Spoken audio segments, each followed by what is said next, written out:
Partnership. Meaning of partnership. Partnership means that form of organization in which two or more than two persons willingly join hands and agree to run some lawful business.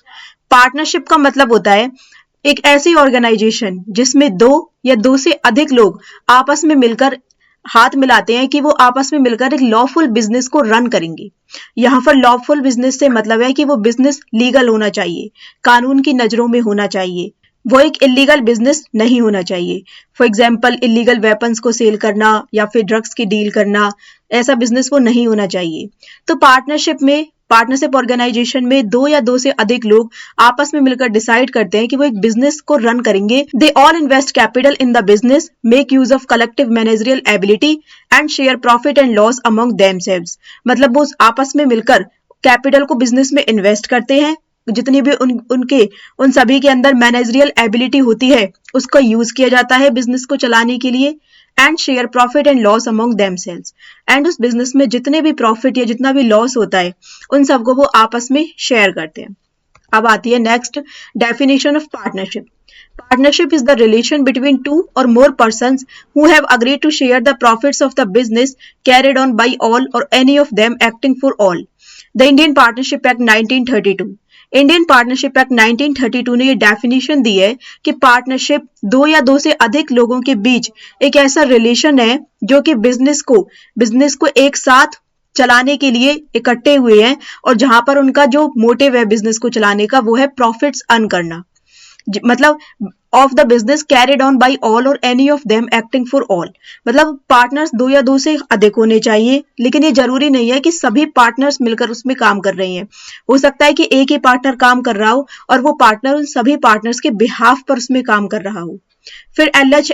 हेने के according partnership may be defined as the relation between the persons who agree to carry on a business in common with a view to private gain। मतलब partnership persons के बीच में एक ऐसा relation होता है जो कि एक कॉमन बिजनेस को कैरी ऑन करने के लिए तैयार होते हैं with a view to private gain, ताकि उन्हें प्राइवेटली फायदा हो। नेक्स्ट है features of partnership. Number 1, membership. There must be minimum 2 members to form the partnership firm. ये इसकी मेन कैरेक्टरिस्टिक है कि एक पार्टनरशिप को फॉर्म करने के लिए कम से कम 2 members का होना जरूरी है। The maximum number of members in a partnership firm is 100। जो मैक्सिमम नंबर ऑफ मेंबर्स है पार्टनरशिप फर्म में वो 100 हो सकती है as per the companies act of 2013। Companies act 2013 है उसने ये कहा है कि पार्टनरशिप फर्म में ज्यादा से ज्यादा मेंबर्स की संख्या 100 हो सकती है। This is an increase from the previous companies act of 1956। जो कंपनीज एक्ट पुराना जो कंपनीज एक्ट है 1956 उसको इससे इंक्रीज किया गया है, which limited the number of partners to 10 for banking businesses and 20 for other businesses. इसका मतलब ये है कि जो प्रीवियस कंपनीज एक्ट था 1956 उसमें पार्टनर्स की संख्या थी ज्यादा से ज्यादा 10 फॉर बैंकिंग बिजनेसेस के लिए एंड 20 फॉर अदर बिजनेसेस के लिए, लेकिन नाउ कंपनीज एक्ट 2013 में इसको इंक्रीज करके 100 कर दिया गया है। नेक्स्ट इसकी कैरेक्टरिस्टिक है agreement. There must be an agreement between the partners to form a partnership. मतलब जब पार्टनर्स आपस में एक पार्टनरशिप को फॉर्म कर रहे हैं तो ये जरूरी है कि उनके बीच में एक एग्रीमेंट हो। This agreement can be oral और रिटन। यह एग्रीमेंट ओरल मतलब मौखिक रूप से भी हो सकता है या फिर रिटन लिखित में भी हो सकता है। थर्ड है unlimited liability. In partnership every partner has an unlimited liability. In other words every partner is responsible collectively and individually और all the liabilities of the partnership. Partnership में हर एक पार्टनर की जो लाइबिलिटी होती है वो अनलिमिटेड होती है। इन other words every partner is responsible collectively. मतलब जो पार्टनर्स है ना, कोई भी बिजनेस की लाइबिलिटी है और वो उसको पे करने के लिए वो कलेक्टिवली लाइएबल होते हैं कि उन सभी को ही वो जो लाइबिलिटी है उन्हें पे करनी पड़ेगी। तो उनकी जो लाइबिलिटी है वो लिमिटेड नहीं होती है, उनकी अनलिमिटेड लाइबिलिटी होती है। मतलब अगर उनकी लाइबिलिटीज ज्यादा हो जाती है उनकी एसेट से तो उनकी जो पर्सनल प्रॉपर्टीज है पार्टनर्स की उनको भी सेल किया जा सकता है लाइबिलिटीज या डेट्स को पे करने के लिए। नेक्स्ट इसकी कैरेक्टरिस्टिक है principal agent relationship. Every partner is the owner as well as the agent of the firm and agent of other partners. The acts of one partner binding on other partners. Partnership में partners के बीच में principal agent का relationship होता है। मतलब एक partner एक ही टाइम पर प्रिंसिपल भी हो सकता है और दूसरा पार्टनर एजेंट हो सकता है और दूसरे टाइम पर वही पार्टनर एजेंट भी हो सकता है और दूसरा पार्टनर प्रिंसिपल भी हो सकता है।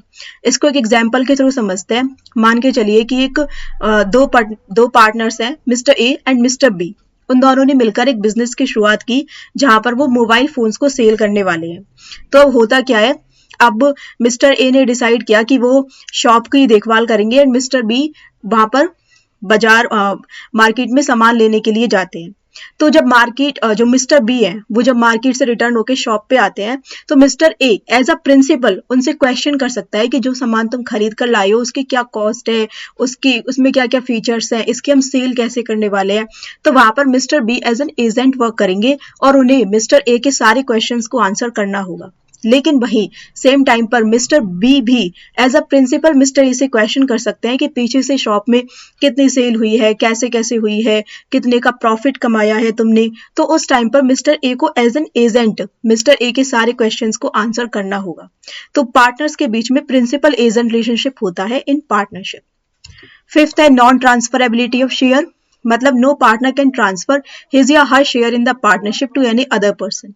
मतलब पार्टनरशिप में जो कोई भी पार्टनर है ना, वो अपने शेयर को वो ट्रांसफर नहीं कर सकता है किसी अदर पर्सन को।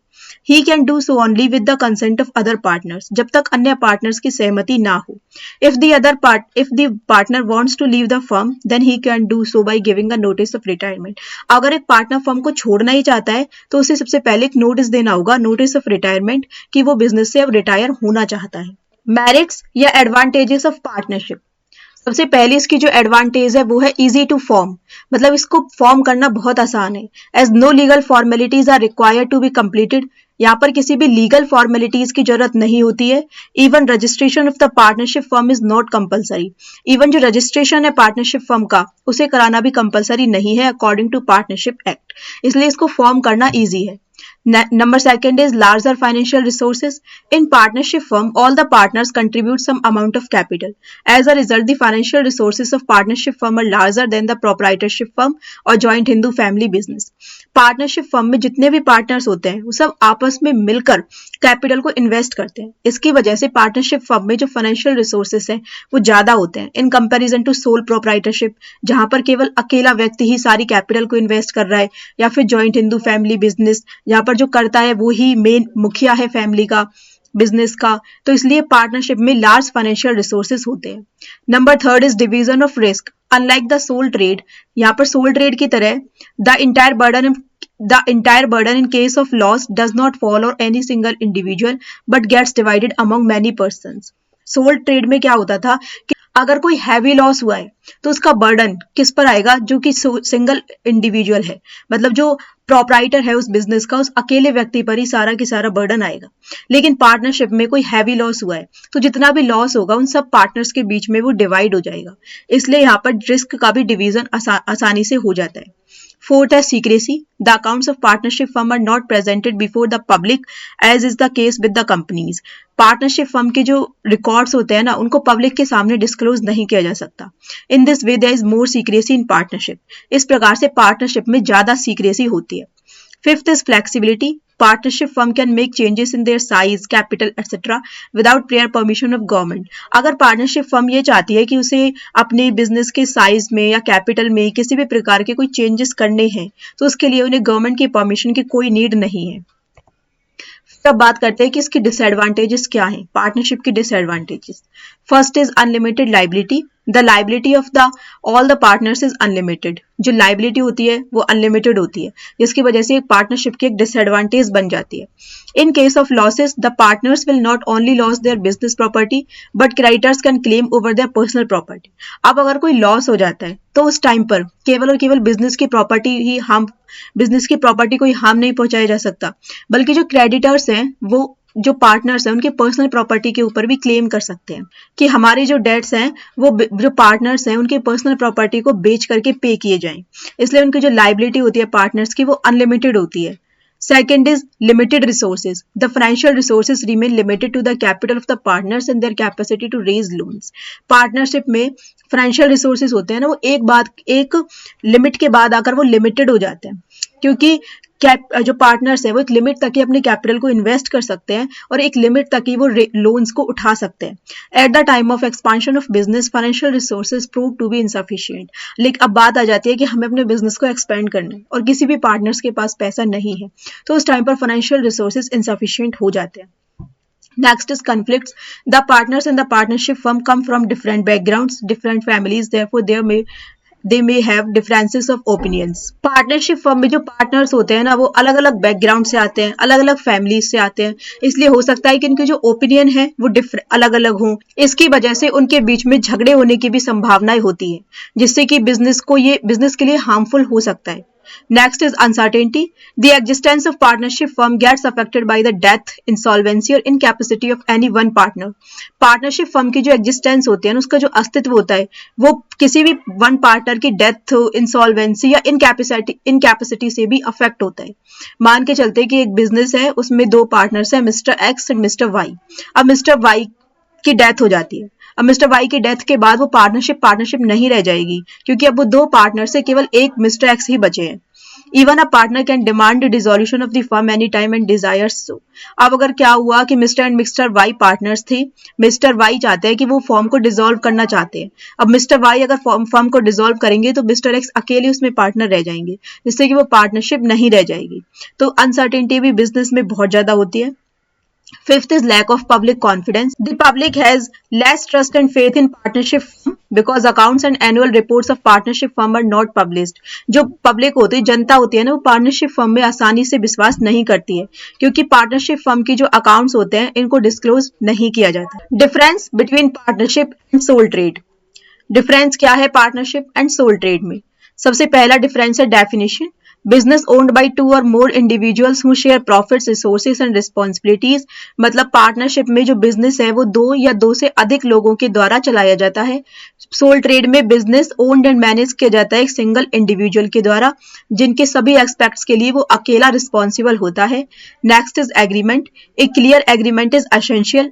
पार्टनरशिप में क्लियर एग्रीमेंट पार्टनर्स के बीच में होना जरूरी है, लेकिन सोल ट्रेड में no need of any agreement. Sole trade में किसी भी प्रकार के एग्रीमेंट की जरूरत नहीं होती है। Act Indian partnership act 1932 apply होता है पार्टनरशिप में, जबकि सोल ट्रेड में कोई भी एक्ट अप्लाई नहीं होता।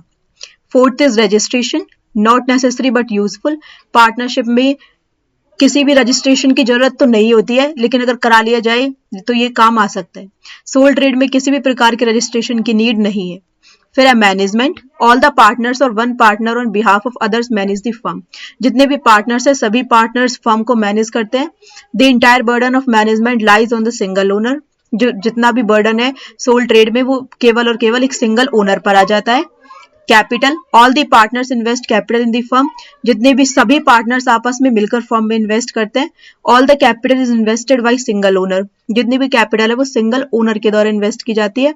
Risk, partners jointly bear the risk. जितने भी पार्टनर्स है वो सब आपस में मिलकर रिस्क को बियर करते हैं। Only proprietor bears all the risk. जितने भी रिस्क हैं वो पार्टनर्स केवल और केवल प्रोपराइटर के द्वारा ही बियर किए जाते हैं। फिर है टाइप्स ऑफ पार्टनर्स। पार्टनर्स कितने प्रकार के होते हैं? तो सबसे पहला इसमें आता है एक्टिव पार्टनर। एक्टिव पार्टनर क्या होता है? एक्टिव पार्टनर का रोल क्या होता है? engaged in the day to day operations and management of the business। वो बिजनेस के डे टू डे ऑपरेशंस में इंगेज होता है, मतलब बिजनेस में डेली जितने भी काम होंगे ना, उन सब में वो इंगेज होगा, उन सब में वो रहेगा, एंड बिजनेस के ऑपरेशंस में भी वो डे टू डे इंगेज रहता है। फिर liability, unlimited liability. Active partner की जो लाइबिलिटी होती है वो लिमिटेड होती है। Personally responsible for the partnership debts. Involvement, plays a significant role in decision making and is actively involved in all business activities। मतलब इसकी जो इन्वॉल्वमेंट होती है ना बिजनेस में, वो बहुत ज्यादा होती है, एक महत्वपूर्ण रोल प्ले करता है ये बिजनेस में। डिसीजन मेकिंग में भी ये बहुत इंपॉर्टेंट रोल प्ले करता है। And is actively involve in all business activities. और बिजनेस में जितनी भी एक्टिविटीज होती है उसमें एक्टिवली इन्वॉल्व होता है। Next is sleeping partner. Role है इसका invest in the business but remains inactive. इसने बिजनेस में इन्वेस्ट तो कर दिया, लेकिन ये इनएक्टिव रहेगा, इसको बिजनेस के डे टू डे ऑपरेशन से, मैनेजमेंट से कोई मतलब नहीं है। लाइबिलिटी, इसकी लाइबिलिटी भी अनलिमिटेड रहती है। Involvement, no involvement in the management, only shares in the profit. इसको मतलब मैनेजमेंट में इसका कोई इन्वॉल्वमेंट नहीं है, लेकिन ये केवल और केवल अपना शेयर मांगेगा प्रॉफिट्स में। फिर है next secret partner. Actively manages the business but remains undisclosed to the public. ये बिजनेस के मैनेजमेंट में एक्टिवेट तो है, लेकिन ये पब्लिक के सामने अनडिस्क्लोज्ड है। मतलब ये बिजनेस का पार्टनर तो है, लेकिन पब्लिक को इसके बारे में कोई इन्फॉर्मेशन नहीं है कि ये बिजनेस का पार्टनर भी है, इसलिए इसको सीक्रेट पार्टनर कहा जाता है। इसकी लाइबिलिटी भी अनलिमिटेड होती है। इसकी involvement participates in management and shares profit but hidden from public knowledge. यह बिजनेस के मैनेजमेंट में पार्टिसिपेट भी करेगा, इसको बिजनेस में प्रॉफिट भी को भी शेयर में हिस्सेदारी मिलेगी, but hidden from public knowledge, लेकिन पब्लिक के नॉलेज में ये नहीं रहेगा। नेक्स्ट आता है nominal partner role. Lends their name for credibility but does not invest or manage. मतलब इसने अपना नाम बिजनेस के विश्वास के लिए दिया तो है, लेकिन इसने कोई भी इन्वेस्टमेंट नहीं किया बिजनेस के अंदर। जनरली नो लाइबिलिटी, इसकी कोई लाइबिलिटी नहीं होती है बिजनेस के अंदर। Involvement no actual role in business decision or profits. मतलब इसका बिजनेस के डिसीजंस में किसी भी प्रकार का कोई भी रोल नहीं है, और प्रॉफिट्स में भी इसका कोई भी रोल नहीं है। No actual role in business decision or profits, मतलब ये नाम मात्र के पार्टनर होते हैं। फॉर एग्जाम्पल कोई एक पर्सन है, लेकिन वो पब्लिकली वो बहुत ज्यादा फेमस है, वो एक पब्लिक फिगर है, और उसका एक फ्रेंड है जिसने एक पार्टनरशिप का बिजनेस स्टार्ट किया है। तो अब वो पर्सन क्या कर रहा है, अपनी फ्रेंड की हेल्प करने के लिए वो ऐसा दिखा रहा है जैसे वो उस बिजनेस का पार्टनर हो, लेकिन उस बिजनेस के अंदर वो ना तो उसने इन्वेस्ट किया है, ना उसने उसको वो मैनेज कर रहा है, ना उसकी कोई लाइबिलिटी है, ना उसका कोई रोल है बिजनेस में। वो केवल और केवल नाम मात्र का पार्टनर है, उसको बोला जाएगा नॉमिनल पार्टनर। नेक्स्ट है पार्टनर बाय होल्डिंग आउट। ये कैसे पार्टनर होते हैं? Not an actual partner but is represented either by themselves or by others as one to the public. ये बिजनेस के एक्चुअल पार्टनर नहीं है, लेकिन इनको बिजनेस में ऐसे रिप्रेजेंट किया गया है जैसे कि ये वास्तव में पार्टनर हो, as one to the public. Public के सामने इनको ऐसे रिप्रेजेंट किया गया जैसे वास्तव में ये बिजनेस के पार्टनर हैं। अब ये कैसे पार्टनर होंगे? फॉर एग्जाम्पल दो पार्टनर्स का एक बिजनेस है, mister X and mister Y. अब मिस्टर और एक और पर्सन है मिस्टर जेड, जो कि एक पब्लिक फिगर है, एक सेलिब्रिटी है, लेकिन वो एक पार्टनरशिप फर्म का हिस्सा नहीं है। पार्टनरशिप फर्म में केवल दो पार्टनर्स हैं, mister X and mister Y. अब मिस्टर एक्स क्या करते हैं, वो बैंक में जाकर लोन लेते हैं कि भाई मुझे इतने रुपए का लोन चाहिए, और हमारे बिजनेस में मिस्टर जेड भी एक पार्टनर है। मतलब उन्होंने झूठ बोला कि मिस्टर जेड भी हमारे पार्टनर है, और बैंक उन्हें लोन दे भी देता है। अब मिस्टर जेड को पता है कि उन्होंने मेरे नाम से, मतलब मेरा नाम लेकर उन्होंने झूठ बोला है कि मैं उस बिजनेस का पार्टनर हूं, लेकिन मिस्टर जेड ने उस वक्त पर कोई ऑब्जेक्शन नहीं उठाया, तो इसलिए मिस्टर जेड को भी उस बिजनेस का पार्टनर कहा जाएगा। तो वो पार्टनर कैसे होंगे? वो पार्टनर बाय होल्डिंग आउट होंगे। अब उनकी लाइबिलिटी क्या होगी? May be held liable as a partner if a third party believes and relies on their representation. उन्हें लाइएबल भी ठहराया जाएगा अगर थर्ड पार्टी को बिलीव हो जाता है कि इस बिजनेस का पार्टनर है। Involvement has no genuine involvement or investment in the partnership, but can be legally responsible if others act based on their perceived association. कोई भी वैसे उसका जेन्युइन इन्वॉल्वमेंट नहीं होता है, लेकिन उसको लीगली रिस्पॉन्सिबल ठहराया जा सकता है। एग्जाम्पल दे रखा है इसमें, suppose a company's brochure list of famous personality as a partner to attract investors and the personality is aware of this but does not deny it. Suppose कीजिए कंपनी के brochure list में ये show किया जाता है कि एक famous personality है, उसको as a partner brochure list में शो किया गया है इन्वेस्टर्स को अट्रैक्ट करने के लिए। जो पर्सनैलिटी है उसको इस बारे में पता है कि उस कंपनी ने मेरा नेम लिख रखा है, लेकिन उसने उस वक्त पर डिनाई नहीं किया, उसने उस वक्त पर इनकार नहीं किया कि मैं इस बिजनेस का पार्टनर नहीं हूँ। और जो इन्वेस्टर्स है वो उन्होंने इस बात पर बिलीव कर लिया कि वो वास्तव में उस बिजनेस के पार्टनर हैं, और उस बिजनेस में उन्होंने इन्वेस्ट कर दिया। The personality might be held responsible as a partner by holding out. अब जो पर्सनैलिटी है ना, वो रिस्पॉन्सिबल हो जाएगी उस बिजनेस की लाइबिलिटीज के लिए। तो ऐसे पार्टनर को कहा जाता है partner by holding out. Next है लिमिटेड पार्टनर। रोल क्या होता है लिमिटेड पार्टनर का? Contributes capital without involvement in daily operations. ये कैपिटल को इन्वेस्ट करेगा, डेली ऑपरेशंस में इसकी इन्वॉल्वमेंट भी रहेगी। मतलब daily operation contributes capital without involvement in daily operations, मतलब ये कैपिटल को इन्वेस्ट तो करता है, लेकिन इसके डेली ऑपरेशंस में इन्वॉल्वमेंट नहीं होती है। Liability limited liability liable only up to the invested amount. इसकी जो लाइबिलिटी होती है वो लिमिटेड होती है। मतलब इसने कहा कि मैं तुम्हारे बिजनेस में 10,000 रुपए इन्वेस्ट करूंगा, तो जब तक ये 10,000 रुपए इन्वेस्ट नहीं कर देता, इसकी लाइबिलिटी केवल तब तक ही बनी रहती है। मतलब इससे बिजनेस केवल और केवल 10,000 रुपए तक ही ले सकती है। Involvement no management role primarily investor. इसका मैनेजमेंट में कोई रोल नहीं है, इसको एज एन इन्वेस्टर ट्रीट किया जा सकता है। फिर आता है minor partner. A minor who can share in profits but can not be held liable for losses. एक माइनर एक वो पर्सन होता है जिसकी उम्र 18 साल से कम होती है। अब जो माइनर है ना उसको प्रॉफिट्स में उसको शेयर दे सकते हैं लेकिन लॉसेस में उसका कोई शेयर नहीं होगा। फॉर एग्जाम्पल एक कंपनी है और उसको पहले साल में 10,000 रुपए का प्रॉफिट होता है। अब जो माइनर जो पार्टनर है उसको 10,000 रुपए में हिस्सा मिलेगा। अब दूसरे साल बिजनेस को 20,000 रुपए का लॉस हो जाता है। तो जो लॉस है ना उस माइनर पार्टनर उस लॉस में अपना हिस्सा नहीं लेगा। मतलब माइनर पार्टनर से ये नहीं कह सकते कि इस लॉस की भरपाई भी तुम्हें करनी होगी क्योंकि वो लॉस इसमें कोई लाइबल नहीं है। फिर बात आती है इसकी लाइबिलिटी क्या है। Limited to profit sharing, no responsibilities for losses. केवल और केवल प्रॉफिट शेयर्स में इसकी लाइबिलिटी आती है, लॉसेस के लिए रिस्पॉन्सिबल नहीं है। Involvement, limited rights in decision making, usually passive. इसके जो डिसीजन मेकिंग में राइट्स होते हैं ना वो लिमिटेड होते हैं, मतलब इसके कोई ज्यादा ये डिसीजन मेकिंग नहीं कर सकता है। फिर बात आती है माइनर एज ए पार्टनर। एक पार्टनर जो कि माइनर है उसकी ट्रीटमेंट कैसे होगी बिजनेस के अंदर। माइनर होता क्या है। It refers to a person less than the age of 18। एक ऐसा पर्सन जिसकी उम्र 18 साल से कम है उसको माइनर कहा जाता है। In partnership law, a minor can be admitted to share in the profits of the business through with certain limitations. The main feature of a minor is that he lacks the capacity to enter into a contract. In other words, the contract signed with the minor is completely void. Partnership law में क्या हो रहा है, एक जो minor है उसको business के प्रॉफिट्स के लिए बिजनेस के अंदर एडमिट किया जा सकता है थ्रू विद सर्टेन लिमिटेशंस, लेकिन उसमें कुछ ना कुछ लिमिटेशंस होती हैं। The main feature of a minor is that he lacks the capacity to enter into a contract. जो मेन फीचर होता है जब माइनर बिजनेस के अंदर आ रहा है तब जो मेन फीचर होता है ना कि वो कॉन्ट्रैक्ट के अंदर वो नहीं आ सकता। इन other words the contract signed with the minor is completely void. मतलब अन्य शब्दों में अगर कोई भी कॉन्ट्रैक्ट जो माइनर के साथ अगर कोई कॉन्ट्रैक्ट साइन किया गया है ना तो वो व्यर्थ है, उसका कोई मतलब मोल नहीं है उस कॉन्ट्रैक्ट का। According to Section 30 of the Indian Partnership Act 1932, a minor cannot be a partner, but he can be made a partner in the profits with the consent of all other partners. अगर business के सभी partners इस बात पर अपनी सहमति जताते हैं कि वो एक माइनर को सिर्फ और सिर्फ बिजनेस के प्रॉफिट्स के लिए उसको अपने बिजनेस का पार्टनर बनाने के लिए रेडी है तो वो एक माइनर को भी पार्टनर बना सकते हैं। नेक्स्ट है राइट्स। अब बात आती है कि एक माइनर को पार्टनर बनाया ही क्यों जा रहा है बिजनेस में जब उसको केवल और केवल प्रॉफिट्स में ही हिस्सा देना है, ना उसकी कोई इन्वॉल्वमेंट है बिजनेस में, उसको पार्टनर बनाना ही क्यों है। तो इसके एक एग्जांपल लेके चलते हैं। For example in family owned business parents or relative may admit a minor as a partner to ensure that the business eventually passes on the next generation. देखो फैमिली ओन्ड बिजनेस है, मान के चलते एक family owned business है जहां पर एक फैमिली है तो वहां पर जो पेरेंट्स हैं रिलेटिव्स हैं वो ही इस पार्टनरशिप फर्म का हिस्सा है। तो वो उन्होंने डिसाइड किया कि हमारा बच्चा है जो कि जिसकी उम्र 18 साल से कम है लेकिन हम इसको पार्टनर बना देते हैं अपनी फर्म के अंदर। इससे क्या होगा, जो बिजनेस है जो कि नेक्स्ट जनरेशन के पास जब जाने ही वाला है तो इससे उसको बिजनेस की नॉलेज हो जाएगी।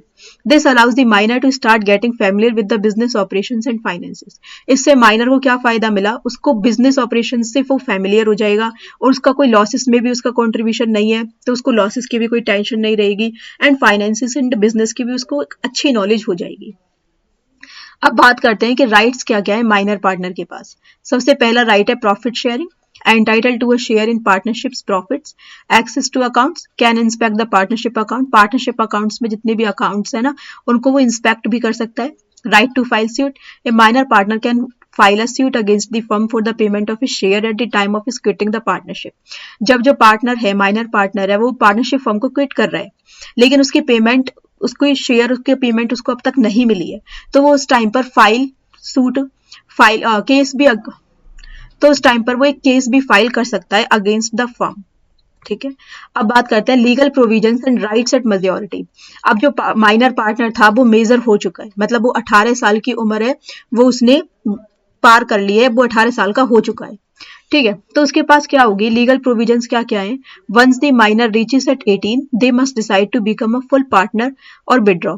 अब वो 18 साल के होने पर ये डिसाइड करेगा कि क्या वो फुल पार्टनर बने रहना चाहता है या फिर वो पार्टनरशिप फर्म से निकलना चाहता है। Liability decision, if they choose to stay, अगर वो डिसाइड करता है कि वो रहना चाहता है, they become liable for future debts and he will also get a share in the losses along with the profits. अगर उसने डिसाइड कर लिया कि वो पार्टनरशिप फर्म में अभी भी रहना चाहता है तो वो एक नॉर्मल पार्टनर ही बन जाएगा। अब उसके पास जो माइनर पार्टनर के राइट्स थे वो नहीं रह जाएंगे। मतलब अगर बिजनेस में अगर लॉस होते हैं तो भी उसे लॉसेस में अपना कंट्रीब्यूशन लेना होगा, लाइबिलिटीज उसकी अनलिमिटेड हो जाएंगी, तो ये सारी की सारी राइट्स एट अ मेजोरिटी उसके पास आ जाएंगे। फिर है पार्टनरशिप डीड। पार्टनरशिप डीड क्या होती है? A partnership deed is a legal document that defines the rights and duties of partners in a partnership business. Partnership business में एक लीगल डॉक्यूमेंट होता है जो कि डिफाइन करता है कि पार्टनर्स के राइट्स क्या क्या हैं, पार्टनर्स की ड्यूटीज क्या क्या हैं। मतलब एक ऐसा डॉक्यूमेंट जिसके ऊपर पार्टनर्स की राइट्स एंड ड्यूटीज को डिफाइन किया जाता है, उसको बोला जाता है पार्टनरशिप डीड। इंपॉर्टेंस क्या है पार्टनरशिप डीड की? Clarify roles, helps prevent disputes by clarifying outlining each partner's roles and responsibilities। इसके थ्रू पार्टनर्स के जो रोल्स हैं वो क्लियर हो जाते हैं कि कौन सा पार्टनर क्या बिजनेस में रोल प्ले कर रहा है। फिर है legal recognition, provides a formal structure essential in legal matters. एक ये लीगल रिकॉग्निशन प्रोवाइड करता है। डिस्प्यूट रेजोल्यूशन, अगर बिजनेस में पार्टनर्स के बीच में किसी भी प्रकार का कोई झगड़ा हो जाता है तो उस डिस्प्यूट के रिजोल्यूशन के लिए भी इसको काम में आ सकता है। मतलब उस बिजनेस में उस झगड़े को रिजॉल्व कराने के लिए भी ये पार्टनरशिप डीड है, ये काम आता है। अब इसके कंटेंट्स, मतलब पार्टनरशिप डीड में क्या क्या लिखा होता है? Name and address of the firm, firm का नेम एंड एड्रेस लिखा होता है। पार्टनर्स का नेम एंड एड्रेस लिखा होता है। पार्टनरशिप की ड्यूरेशन क्या रहेगी ये लिखा होता है। Nature and scope of firms business का नेचर क्या है, उसका स्कोप क्या है ये लिखा होता है।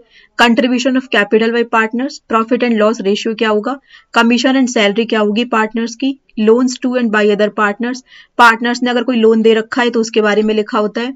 बुक्स ऑफ अकाउंट्स की ऑडिटिंग कैसी होगी, पार्टनर्स के राइट्स, ड्यूटीज, लाइबिलिटीज, पार्टनर्स की एडमिशन रिटायरमेंट के बारे में, गुडविल की वैल्यूएशन किस प्रकार से होगी, पार्टनरशिप की डिसोल्यूशन के बारे में, death of a partner and succession, अगर किसी पार्टनर की डेथ हो जाती है तो उस बारे में, वायलेशन ऑफ पार्टनरशिप रूल्स, अगर कोई पार्टनरशिप के रूल्स का उल्लंघन करता है तब क्या होगा, drawings and interest on it, कोई पार्टनर अगर ड्राइंग्स कर रहा है मतलब अपने पर्सनल यूज के लिए बिजनेस से कुछ अमाउंट को निकाल रहा है या कुछ गुड्स को भी अगर वो निकाल रहा है तो उसको ड्राइंग्स बोलते हैं, उनके बारे में लिखा होगा एंड उस पर कितना इंटरेस्ट चार्ज होगा वो लिखा होगा।